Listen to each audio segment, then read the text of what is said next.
Et salut à tous, c'est Ultima. Aujourd'hui, je vous propose un build sur le scalpel. Un build qui n'utilise pas le grimoire. Sur la précédente alpha, Akus avait fait une vidéo sur le scalpel et il le jouait de façon grimoire. Donc je me suis dit que j'allais essayer autre chose, pas la peine de faire deux fois la même vidéo. Donc j'ai décidé de faire un build gros dégâts. C'est-à-dire qu'on va pas spécialement utiliser le passif du scalpel. Il sera là en bonus, mais ce sera pas notre source principale de dégâts. Non, la source principale de dégâts de ce build, ça va être les spells spécifiques du scalpel, parce qu'il se trouve que euh, le scalpel a parmi les sorts qui ont les plus gros ratios du jeu. C'est-à-dire que les spells qui ont qui ont la spécificité à l'adversaire le plus élevé, ils ont des ratios de dégâts qui vont entre 7 et 10 par PA, au niveau 1 je veux dire. Ce qui est assez insane, ce qui est assez important, et c'est le cas pour quasiment tous les spells, donc il y en a énormément. J'en utilise 5 parmi ceux qui sont disponibles, et le reste j'utilise de l'élémentaire, donc on va voir après pourquoi. Le principe du deck, ça va être quoi? Ça va être de se foutre dans un coin. D'accord, on va pas aller en mêlée, on va pas chercher à mettre notre auto ou quoi. On va se foutre dans un coin de la map, dans un seul but, n'avoir que deux flancs de notre corps à corps disponibles, puisque on va pas avoir une génération de compagnons qui va être incroyable. On va essayer de sortir la soigneuse corrompue tous les tours, mais ça va être compliqué. Mais sinon, on n'est pas du tout un deck qui se focus autour des compagnons, et on a un petit peu d'armure, mais pas énormément, un petit peu de soin, mais pas énormément. Donc le but du jeu, c'est vraiment se foutre dans un coin, laisser venir les mobs, enfin laisser en taper que 2 sur les 3, 4, 5 qui seront là, et à partir de là, on sweep avec nos spells. Voilà. Donc je vais commencer par les spells justement. Je vais aller assez vite sur ceux-ci, donc ils ont des coups différents, ils donnent des jauges différentes et il y en a qui donnent des PA dans la réserve, mais le principe est le même. On fait de très lourds dégâts sur la personne qui a le plus de points de vie. Ok. Éventuellement, il y en a qui donnent des auras si on consomme un état. On verra que ce sera chose commune, puisque en fait on joue avec l'état astral et le sacrifice de compagnon, donc les états astraux seront assez communs. Ça nous fera des auras qui seront, encore une fois, vu qu'on joue pas autour du passif, ce sera un petit bonus, mais un bonus qui sera quand même le bienvenu. Et après, on joue avec la jauge terre. On joue avec des spells de jauge terre pour essayer d'invoquer au maximum la soigneuse corrompue. Alors, ça peut sembler paradoxal parce que dans nos spells de dégâts, il n'y a que celui-ci qui est de jauge terre, mais il donne 2 de jauge terre. Là où les autres ne donnent que 1. Donc au final ça s'équilibre et on arrive quand même à sortir souvent la soigneuse corrompue grâce aux autres spells de jauge terre et à l'anneau Roboros. Voilà, donc les spells de jauge terre que vous choisissez ils peuvent varier. Celui-ci a de très bons ratios d'armure, donc c'est pour ça que je l'ai mis. Ce spell là fait beaucoup de dégâts, le soutien peut-être, enfin des fois on le programme mais pas tout le temps. Et ça applique boueux, c'est une manière supplémentaire de booster les dégâts de la soigneuse corrompue. Mais concrètement, vous pouvez jouer avec ça, à la place peut-être un des deux, mais il faut au moins jouer peut-être avec ça si vous jouez ça. Évitez ça, ça génère que 1 de jauge par tour, on n'aime pas trop. Et puis bon, la pioche, vous verrez qu'après on a d'autres solutions pour la pioche. Pareil, ça, 1 de jauge par tour. Votre laboratoire en PvE, il va durer un seul tour, il va peut-être pas être super value. Ça peut se faire. Ça peut carrément se faire, même si le sort pétrification en soi, vous n'en aurez pas forcément besoin. Ça peut remplacer. Voilà, ça c'est carrément possible.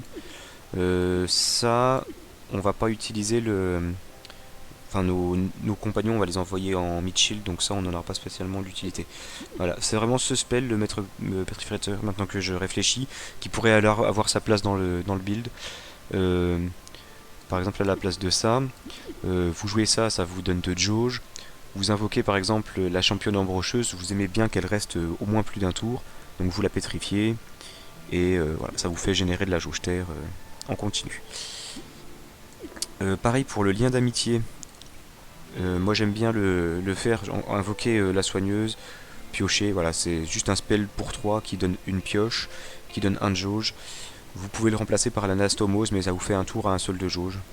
Ça peut être grave. Voilà. Au niveau des compagnons, c'est pas compliqué, on joue la soigneuse qu'on va réinvoquer tout le temps grâce à son passif, et après on joue des compagnons qui nous aident à piocher, parce que vu qu'on va gagner pas mal de PA grâce aux anneaux et au sacrifice de la soigneuse, on va commencer à jouer nos spells, enfin plusieurs spells par tour. Donc il nous faut de la pioche vers le mid-game, et c'est à ça que servent nos compagnons. Les jauges sont à peu près équilibrées par rapport à ce qu'on gagne et par rapport à l'anneau Ouroboros, donc ça va. Donc les anneaux. Des anneaux qui proquent des effets de mort, vous l'aurez compris. Le ratisseur pour les PA, donc chaque fois que la soigneuse va mourir, plus de PA. Elle va générer un jauge de chaque élément, pour elle-même et pour les autres compagnons. L'état astral qu'on va consommer avec nos spells de classe, et la soigneuse qui pourra aussi faire double dégâts. Et enfin, j'ai choisi l'anneau Hell pour la grêle, rapport au passif.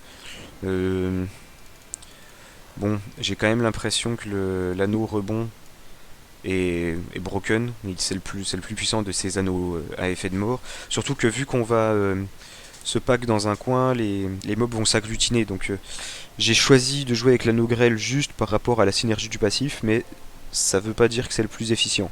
Peut-être que l'anneau d'Ildoré est nettement meilleur. La grêle aussi qu'on va retrouver à travers notre brassard. Vu qu'on proc beaucoup d'états astraux, il suffit que... Enfin, la championne, la sonneuse corrompue, elle va pas aller bien loin. D'accord. Donc, ceux qui vont choper l'état astral, ils seront pas loin non plus de nous, qui seront dans notre coin. Donc, on va pouvoir proquer la grêle, encore une fois, notre passif. Mine de rien, sur une mort de soigneuse, on proc 2 grêles, on régénère 60 PV. Et on proc 2 passifs. Ce qui fait 20 plus 20 dégâts. Voilà. Donc c'est correct, c'est sûr, on joue pas autour du passif, donc c'est des dégâts bonus, mais en soi ça se vaut. Donc au niveau du playstyle, j'ai parlé du fait de se mettre dans un coin. Il y a autre chose aussi que vous allez essayer de faire pour maximiser vos dégâts. Il n'est pas rare quand vous allez sur une map, que ça soit une map de boss ou une quête, peu importe, qu'il y ait des monstres qui ont des HP identiques. Ça veut dire que si vous faites un de vos spells ou vous faites votre passif sur deux des monstres, enfin, je reformule, pardon. Si les monstres qui ont le plus haut point de vie sont 2, alors vos effets vont proc sur les deux. C'est-à-dire qu'un spell comme le GRC qui fait 126 dégâts, il fait 126 dégâts sur 2 ou 3 monstres s'ils sont à égalité de HP. Donc c'est ça que vous allez essayer. Par exemple, un combat de boss, vous allez forcément devoir au début utiliser vos spells sur lui parce qu'il aura le plus de HP. Et vous allez essayer de le focus également avec vos autres compétences. C'est-à-dire qu'avec vos compétences ciblées et vos invoques, vous n'allez essayer de taper que le boss. Pour que très rapidement, parce que vos forges, je rappelle, font énormément de dégâts, très rapidement, il passe en dessous du seuil de HP des autres monstres. Et là, vous allez pouvoir clean la map beaucoup plus rapidement, à coup de 2 par 2, 3 par 3, les monstres qui auront le même nombre de HP. Au bout d'un moment, ça va durer, vous allez peut-être réussir à faire ça peut-être 2-3 tours, et au bout d'un moment, parce qu'ils vont gagner de l'armure de manière différente, parce qu'ils vont se soigner de manière différente, ça va plus être possible. Mais en tout cas, voilà, c'est quelque chose que vous allez chercher à maximiser quand vous allez jouer les premiers tours. Comment est-ce que je peux faire en sorte que ces spells-là touchent plusieurs adversaires à la fois? Voilà. On va partir en démo face au Bwork, c'est parti. Allez, c'est parti. Donc au niveau des HP, 368, 377, 368. Donc c'est lui qui va prendre le début et après c'est eux qui vont prendre tous les deux. Donc il faut que je réduise ses HP à lui. Et ben, je vais commencer avec ça. Ou alors...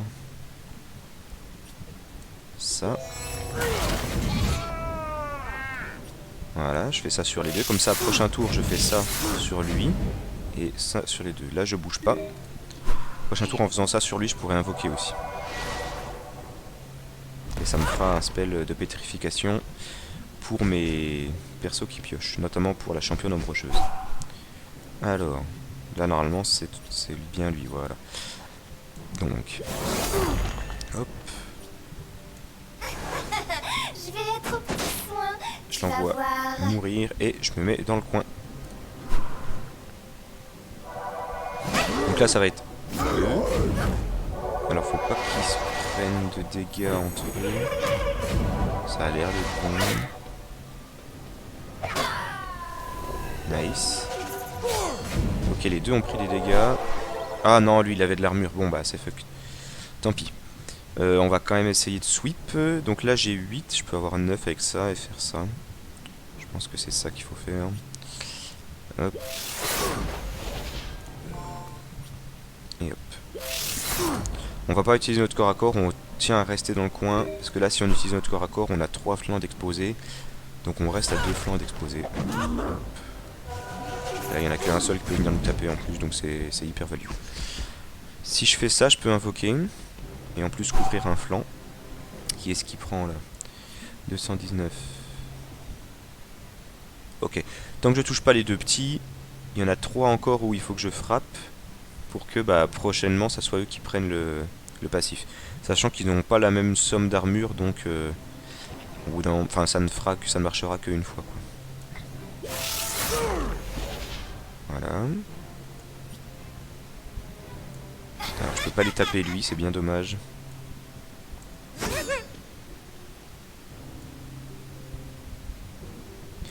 Je vais essayer de me placer de manière assez centrale pour encore une fois attirer le focus.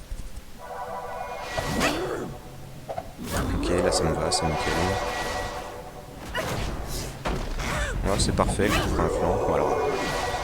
Question de... Enfin, faut le dire vite avec lui, mais...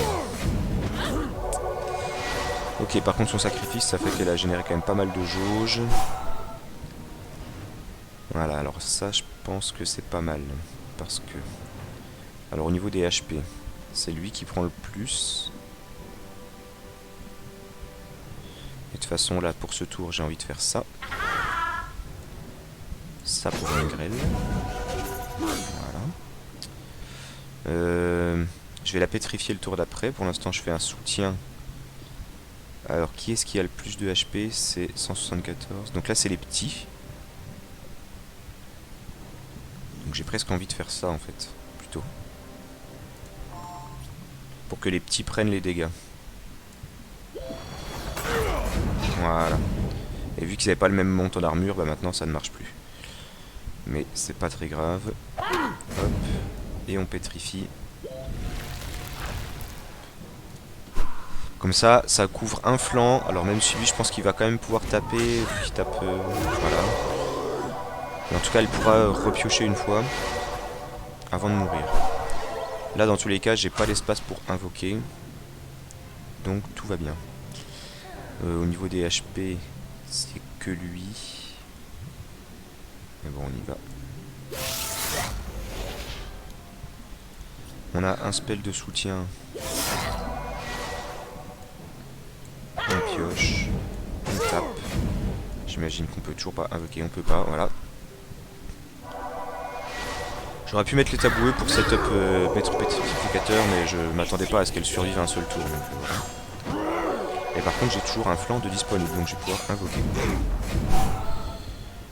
Je vais pas invoquer le champion croulant, ça va me faire TP. Je veux vraiment TP que à la fin. 173, 173. Là, je peux faire 5.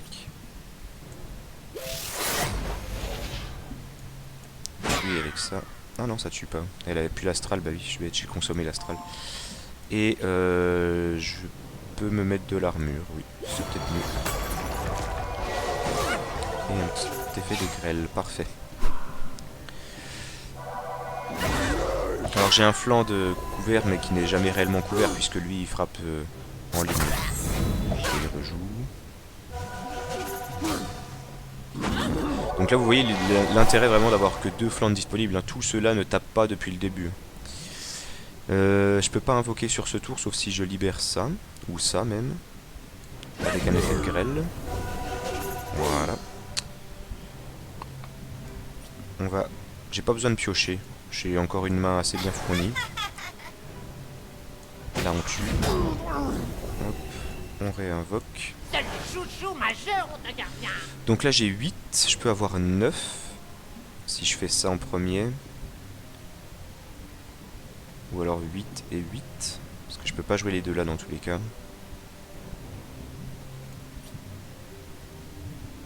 Bon, il n'y a plus d'égalité là.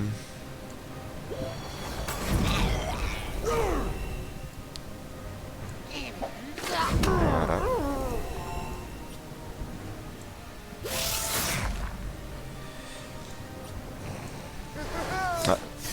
Ouais, c'est pas une bonne chose parce que du coup il peut pas taper. Bon, ça m'a fait piocher un spell, mais vu qu'il n'y a plus que 2 mobs, je peux sortir du coin. Bon, la TP de champion coulant qui parfois est utile, mais là elle m'a desservi concrètement. Voilà. Et on finit. Voilà, donc le fait de passer à la pétrification qui m'a quand même bien aidé.